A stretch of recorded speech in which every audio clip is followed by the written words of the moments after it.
Okay, this video is for the clinicians out there who are dealing with people, managing people with medial elbow pain.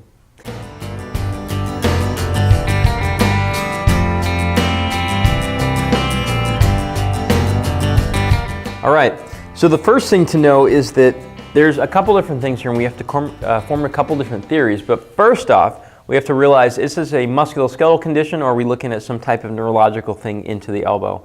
And granted, it does not have to be tingling numbness into the fingers. It does have to be shooting, stabbing pain in the hand. It doesn't have to having that stuff. All we have to figure out is that, number one, is the area, is it mainly tendinous or muscular or bony in origin, or is it the nerve passing through? Just kind of coming along for the ride. Nerves slide through areas, we know that. I'm going to do some ultrasound videos on that as well, just so you can see. We'll also do this region. But when in testing, I had a guy recently, he came in, he had a pain right here. He said, look, I was doing a lot of pull-ups. And I said, great, cool. So what bothers it? And he says, well, this really bothers it, right? And he said, this really bothers it. Let's see if I can get a good view. Sorry, this really bothers it, all right? So he's flexing the groups that are contacting there. And I know that early in my practice, I would have said, well, great, you have a scar tissue problem right into here, let's address that. But I want to make sure to test and see that we're not having any of the other issues. So we learned this in neurodynamics, clinical neurodynamics by Michael Shacklock.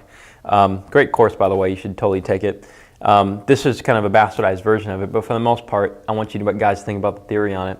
So say we have that area right there and he can stimulate pain, all right? And I've done this in a lot of my types of tests. Let's just say pronation created his pain. And we're going to say, let's just take it to the very edge of that pain. Don't go too far. When does it start? It starts right now. Good. Monitor that, keep it, and let's tilt the head one way or another way and just hold it for about 10 seconds there. Does it change any way, shape, or fashion either direction? Well, going this way. So the guy yesterday, going this way helped. I said, great, cool. Can you bend your head forward? How's that feel? And he said, well, that helps it too.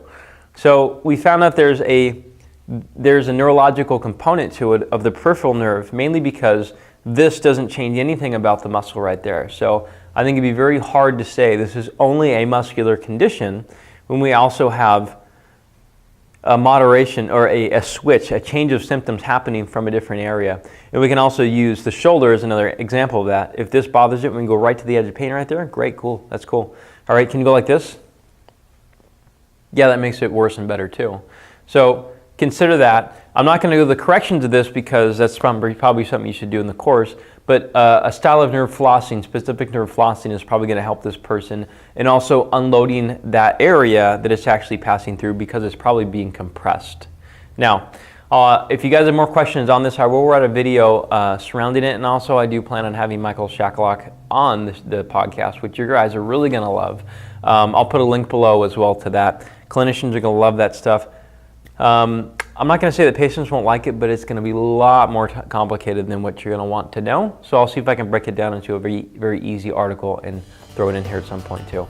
Talk to you guys tomorrow. Can you share and like this video, please? Please.